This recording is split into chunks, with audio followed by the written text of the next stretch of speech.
Ovaj čovjek je proveo 438 dana sam na okeanu i nekako je preživeo. U novembru 2012. godine meksički ribolovac Jose Alvarenga krenuo je na običan ribolov.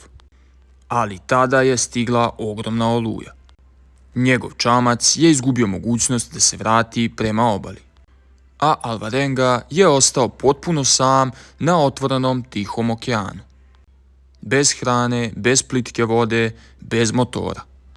Dani su prolazili, a zatim i nedelje. Preživljavao je tako što je hvatao ribe i kornjače, a pio kišnicu. Više od godinu dana plutao je hiljadama kilometara od mesta na kom je počeo put. A onda 30. januara 2014. godine njegov čamac je konačno stigao do jednog malog ostrva u Maršalskim ostrvima.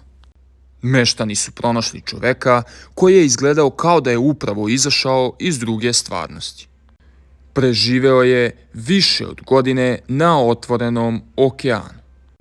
Ali pitanje je da li biste vi izdržali samo 7 dana na njegovom mestu. Za još neverovatnih, ali istinitih priča, zapratite kanal gospodina X u znak podrške. Vaš gospodin X.